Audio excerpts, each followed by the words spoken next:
সালামু আলাইকুম।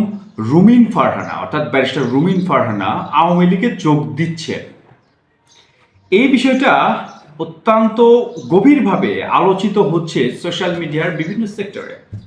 এই ঘটনা কতটুকু সত্য? আসলে কি রুমিন ফারহানা, যিনি বিএনপির জন্য নিবেদিত প্রাণ ছিলেন, তিনি আওয়ামী লীগে যোগ দিচ্ছেন? তো এই বিষয় নিয়ে আলোচনা করব। অবশ্যই ভিডিওটি ভালো লাগে সাবস্ক্রাইব করতে কিন্তু ভুলবেন না। চলেন আগে জেনে নিই রুমিন ফারহানাটা আসলে কে। রুমিন ফারহানা, তার পিতার নাম হচ্ছে অলি আহমেদ।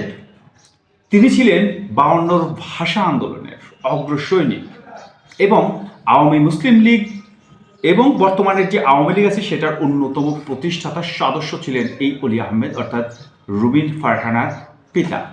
তিনি এই অলি আহমেদ তিনি অত্যন্ত বিচক্ষণ একজন রাজনীতিবিদ ছিলেন এবং মৌলানা ভাসানীর অত্যন্ত ঘনিষ্ঠজন ছিলেন এবং আওয়ামী লীগে তিনি নেতৃস্থানীয় একজন ব্যক্তি ছিলেন ওই সময়ে। পরবর্তীতে হয়তোবা নীতিগতভাবে আওয়ামী লীগের সাথে তাদের নীতি বা দর্শন মেলেনি, যে কারণে অত্যন্ত ঘাম ঝরানো একটা দল থেকে এই অলি আহমেদ বের হয়ে আসে এবং ভাসানী, মৌলানা ভাসানীর সাথেও কিন্তু, কারণ এই ভাসানী হচ্ছে আওয়ামী লীগের প্রতিষ্ঠাতা, এই ভাসানীর সাথেও তার দূরত্ব তৈরি হয়, যার ফলশ্রুতিতে তিনি রাজনীতির এই মাঠ থেকেই বের হয়ে এসে নিজস্ব একটা গণ্ডি তৈরি করেন। এখন রুমিন ফারহানা, যিনি এই বিএনপির জন্য এত বেশি শ্রম দিয়েছেন, যদিও রুহুল কবির রিজভী বা মির্জা ফখরুল ইসলাম আলমগীর ওই বিএনপির কার্যালয়ের সামনে যতটুকু চেয়ার পেতে বসে থাকা বা দলটাকে মজিয়ে রাখার মতো চেষ্টা করেছে, কিন্তু মিডিয়াতে এসে বা অন্যান্য সাইডে বিএনপির নাম জপে জপে এবং বিএনপির পক্ষে কথা বলে বলে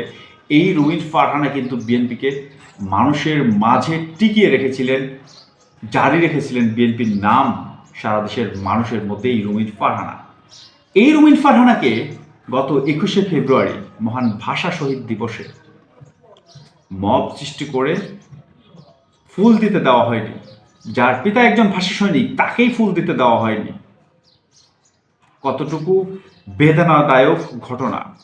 এর পরবর্তীতে এই রুমিন ফারহানা যখন ক্ষুব্ধ হয়ে চলে গেলেন ফুল না দিয়েই, তার পরবর্তী সময় থেকেই আমরা দেখতে পাচ্ছি সোশ্যাল মিডিয়াতে বা বিভিন্ন মিডিয়ার সামনে তিনি আওয়ামীপন্থী কথাবার্তা বলছেন। বিশেষ করে আওয়ামী লীগ এই মুহূর্তে মুসলিমের দল, আওয়ামী লীগ ঢাকা, খুলনা বা রাজশাহীকে বিদেশ বানিয়ে ফেলেছে, মানে এই টাইপের আওয়ামীপন্থী কথা তিনি কন্টিনিউসলি বলে যাচ্ছে, যার ফলশ্রুতিতে সোশ্যাল মিডিয়ায় বিভিন্ন রাজনৈতিক বিশ্লেষক প্রশ্ন করেছেন যে রুমিন ফারহানার দীর্ঘদিনের যে রাজনৈতিক দল বিএনপি তাকে ছুঁড়ে ফেলেছে, তাকে নমিনেশন দেওয়ার কথা বললেও নমিনেশন না দিয়ে তার জনপ্রিয়তা যাচাই করেছেন তিনি স্বতন্ত্র প্রান্তে অর্থাৎ হাসমার্কা হয়ে তিনি কিন্তু তার জনপ্রিয়তার প্রমাণ দিয়েছেন ব্রাহ্মণবাড়িয়াতে। এবং তিনি আরও একটা কথা বলেছেন যে নির্বাচিত যখন হচ্ছে ভাব, অর্থাৎ নির্বাচনের দিন শেষের দিকে যখন সবাই বুঝে গেছে যে রুমিন ফারহানা জয় হচ্ছে, তখনই কিন্তু বিএনপি থেকে তার সাথে যোগাযোগ করা হয়েছে এবং তাকে মন্ত্রিত্বের অফারও দেওয়া হয়েছিল, কিন্তু সেটা তিনি প্রত্যাখ্যান করেছেন। বিষয়টা হচ্ছে ইগোর, কারণ যে বিএনপির জন্য তিনি এতটা শ্রম দিয়েছেন, এতটুকু ঘাম ঝরিয়েছেন, সেই বিএনপি যখন তাকে বহিষ্কার করলো, তাহলে তিনি কেন আবার বিএনপির ডাকে সাড়া দেবেন? তার মানে হচ্ছে বিএনপি যখন যা ইচ্ছে তাই করবে, এটা তো আসলে হতে পারে না। মির্জা ফখরুল ইসলাম আলমগীর, সালাউদ্দিন আহমেদ বা আমির খসরু মাহমুদ, সৈয়দ নজরুল ইসলাম, মঈন খান, তাদের চেয়ে কোনো অংশে কম অবদান রাখেনি এই 17 বছরে এই রুমিন ফারহানা। সেই রুমিন ফারহানাকে যখন অবমূল্যায়ন করা হয়েছে দলের ভিতর থেকে, তখন তিনি তার ইগোটাকে বজায় রেখেছেন এবং আওয়ামী লীগের নেতৃস্থানীয় ব্যক্তিবর্গ বলছে যদি রুমিন ফারহানা আওয়ামী লীগের দিকে ধাবিত হয়, সেক্ষেত্রে তাকে সর্বোচ্চ পর্যায় থেকে সাদরে গ্রহণ করা হবে এবং সর্বোচ্চ পদের দিকেই তাকে নিয়ে যাওয়া হবে। তার মানে কি রুমিন ফারহানা সেদিকেই আগাচ্ছেন? সেই দিকেই কি তিনি যাচ্ছেন যে আওয়ামী লীগে যোগ দিয়ে মুসলিম দলের পাশে থেকে আবারও সেই মানে কণ্ঠ উচ্চারিত হবে মুসলিম দলের কথা?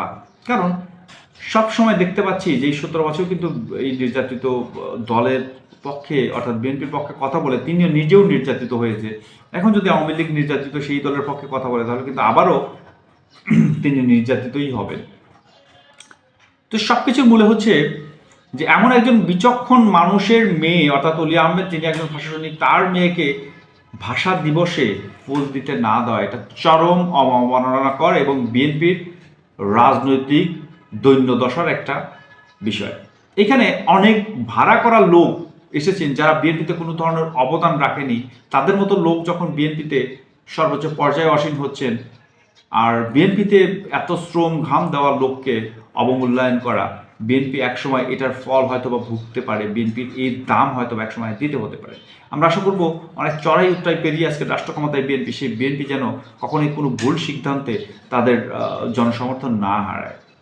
রুমিন ফারহানার মতো লোককে যদি অবমূল্যায়ন করা হয়, শেষ পর্যন্ত দলে ফেরানো না হয়, ববি হাজ্জাজ বা অন্য অন্য যারা আছে, নুরুল হোসেন নূর, তারপরে হচ্ছে জুনায়েদ সাকি, এদের মতো ভাড়া করার লোককে যখন বিএনপিতে নিয়ে এসে মূল্যায়িত করা হচ্ছে, সেখানে বিএনপির যারা পরীক্ষিত সৈনিক তাদেরকে অবমূল্যায়ন করাটা যৌক্তিকতার মধ্যেই পড়ে না।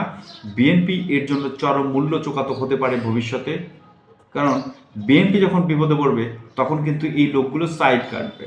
আমার বিশ্বাস কখনোই বিএনপির পাশে তারা দাঁড়াবে না। কিন্তু যারা বিপদের মধ্য থেকে বিএনপিকে নেতৃত্ব দিয়েছে, বিএনপির জন আকাঙ্ক্ষা পূরণ করেছে, বিএনপির কথা বলেছে সব জায়গায়, বিভিন্ন নির্যাতিত হয়েও তাদেরকে বিএনপির সুসময়ে এসে যদি অবমূল্যায়ন করা হয়, এর চেয়ে দুঃখজনক আসলে আর কিছু নেই। আমরা আশা করব বিএনপির কেন্দ্রস্থানীয় বা নেতৃস্থানীয় ব্যক্তিগুলো এই বিষয়গুলো বুঝতে পারবে এবং যথাযথ মূল্যায়ন করবে এসব নির্যাতিত, নিপীড়িত এবং নিবেদিত প্রাণ নেতৃবৃন্দকে। শুভকামনা বিএনপির জন্য, শুভকামনা ওই সকল নেতৃবৃন্দের জন্য যারা বিএনপিকে টিকিয়ে রেখেছে।